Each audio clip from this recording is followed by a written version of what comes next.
यह कहानी उस समय की है जब स्वामी विवेकानंद भारत में ही रहते थे और वे उतने प्रसिद्ध भी नहीं हुए थे जितने कि बाद में हुए थे। उन्होंने कभी विदेश यात्रा भी नहीं की थी।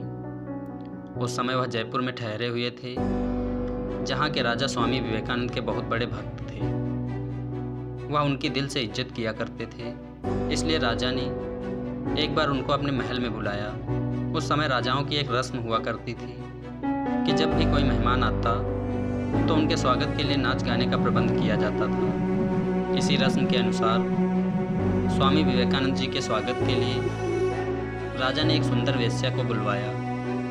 सब कुछ तय हो जाने के बाद राजा को यह एहसास हुआ और उनके स्वागत के लिए वेश्या को बुलाना ठीक नहीं था। एक सन्यासी के लिए वेश्या की क्या ज़रूरत है? कहाँ स्वामी जी इतने बड़े महापुरुष और कहाँ वह अदना से वेश्या। स्वामी जी उस समय तक सीखने की प्रक्रिया में ही थे, इसलिए जब वे राजा के महल में आए तो आते ही उन्होंने वेश्या को देखा। वेश्या के बारे में पता लगते ही स्वामी जी उसी समय एक कमरे में बंद हुए और खुद को कमरे में बंद कर दिया। उन्हें डर था कहीं उस समय वेश्या को देखकर उनकी वासना शक्ति न जाग जाए। राजा बाहर से उन्हें बुलाते रहे, लेकिन स्वामी जी ने बाहर आने से साफ मना कर दिया। राजा ने माफ़ी भी मांगी। उन्होंने आज तक किसी सन्यासी का स्वागत नहीं किया है, इसलिए उनसे ये भूल हो गई, लेकिन स्वामी जी नहीं मानी और अंदर ही बंद रहे। राजा निरंतर स्वामी जी को मनाने का प्रयास कर रहे थे। इसका कारण थी वो वेश्या।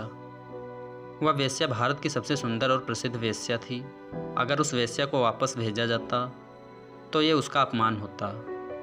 राजा बुरी तरह से फंस चुके थे। उन्हें समझ नहीं आ रहा था कि वह इस स्थिति में क्या करें, कैसे इस समस्या से निजात पाएं। उस वेश्या को जब इस बारे में पता चला तो उसने एक गाना गाना शुरू किया। उस गाने में उस वेश्या ने कहा उसे पता है कि वह उनके लायक नहीं है, लेकिन वो थोड़ी तो दया दिखा सकते हैं।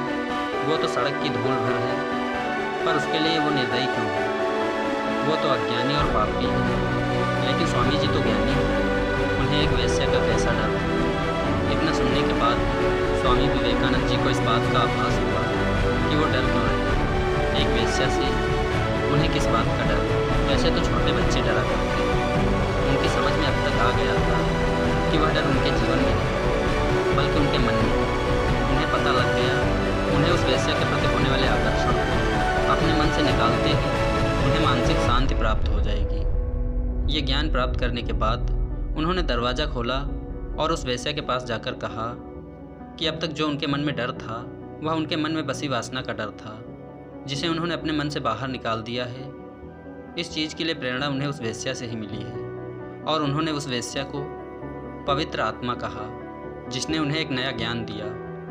इस ज्ञान की प्राप्ति के बाद स्वामी जी को आध्यात्मिकता की एक नई ऊंचाई प्राप्त हुई, जिससे वह संपूर्ण विश्व में प्रसिद्ध हो गए। दोस्तों, इस कहानी से हमें यही सीखने को मिलता है कि हमें इस बात का ज्ञान होना चाहिए कि हमें संसार में वही दिखता है जो हम देखना चाहते हैं। खुद पर नियंत्रण न करके हम बाहरी वस्तुओं को दोष देते हैं, लेकिन हम अपनी इंद्रियों पर नियंत्रण करके जीवन की उन ऊंचाइयों पर पहुंच सकते हैं जिसको सभी नामुमकिन मानते हैं। दुनिया में असंभव कुछ भी नहीं। अगर इंसान कुछ करने की ठान ले तो उसे दुनिया की कोई ताकत नहीं होती। बस उसे अपने लक्ष्य की जानकारी स्पष्ट तौर पर होनी चाहिए और खुद को कभी कमज़ोर नहीं समझना चाहिए। अगर आप ही अपने आप को कमज़ोर करेंगे तो आप खुद अपने अस्तित्व को खतरे में डालने का काम करेंगे। खुद पर विश्वास रखें